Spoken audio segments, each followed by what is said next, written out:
Viljandimaal Suure-Jaani vallas Mudiste külas kõlasid lasud.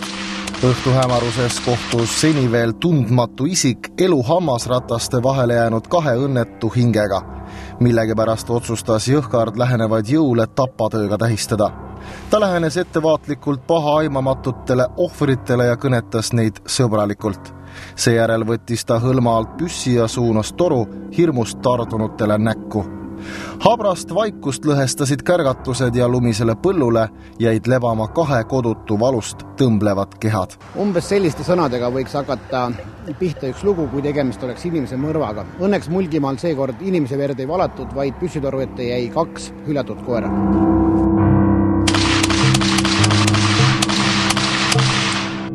Mudiste külas elav Katrin Kurvits tegi koos oma lastega tavapärast jalutuskäiku. Nad läksid lähedal seisvale põllule ja lootsid kitseperet söömas näha. Kitsi on seal kandis palju ja tihti võib neid just Meeta Taaveli majatagusel põllul maiustamas näha. Täna kitsi polnud, aga põllul istusid hoopis 2 toredat koera. Koerad olid sõbralikud, sest nad meie õues olid siin ka juba 2 päeva jooksul mõne korra käisid. Ja lapsed läksid, mul on väiksed lapsed, on 3 tükki ja need läksid küll neid väga julgelt silitama. Hommikul kohtus Katrin Kurvits Mudiste poe juures koertega uuesti.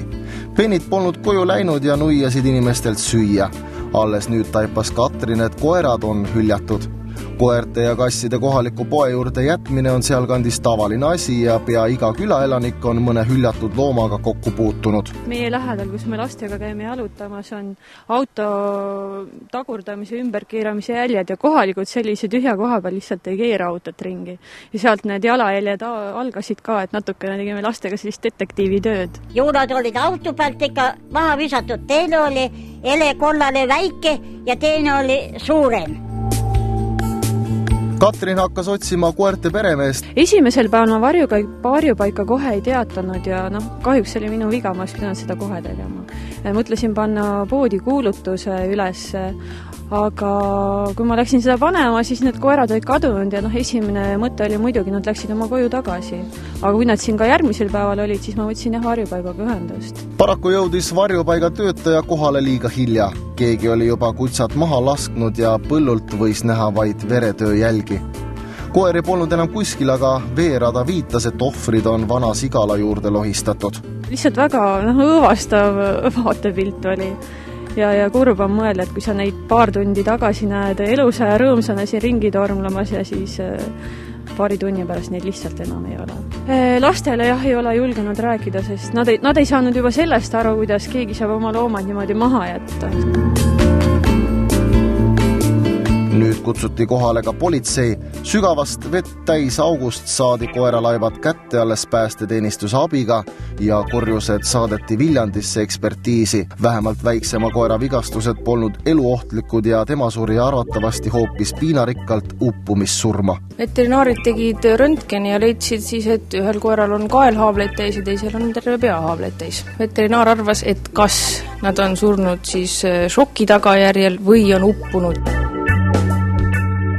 Politsei on alustanud kriminaalmenetlust. Küla vahel sosistati, et koeratapp oli alguse saanud Meeta Taaveli jäneste kadumisest. Keegi olevat salaja proua Taaveli hoovi hiilinud ja 2 puurist jänkud välja lasknud. Kui kuuldused põllul peremeest ootavatest penidest jõudsid Meeta kõrvu, siis ta arvaski, et jänkude kadumise taga on just need koerad ja palunud nad maha kõmmutada. Eakas proua aga lükkas selle kuulujutu ümber. Mina ei ole küll palunud. Mina olen nii loomaarvastaja inimene, et ma viskasin isegi neil siia leiba, et nad on söömata. No ärrakene, mina ei tee nendest järjest mingisugust probleemi. Mul olid nad sõbrakesed, ma neid talitasin ja tegin, oli kellega suhelda, eks ole. Oli kuidas oli, isegi kui põllule nälgima jäetud koerad olid jäneste murdmise taga, siis nemad on oma surmaotsuse kätte saanud. Ka tuleb koerte maha nottimise eest nüüd kellegil kohtude jalge alla võtta ja oma karistuse saab temagi. Suure-Jaani valla elanikud ei pääse sammuti ja maksavad kinni koerte äratoimetamisega seotud kulud. Ainukesena pääseb karistuseta selle loo peasüüdlane ehk loomahülgaja.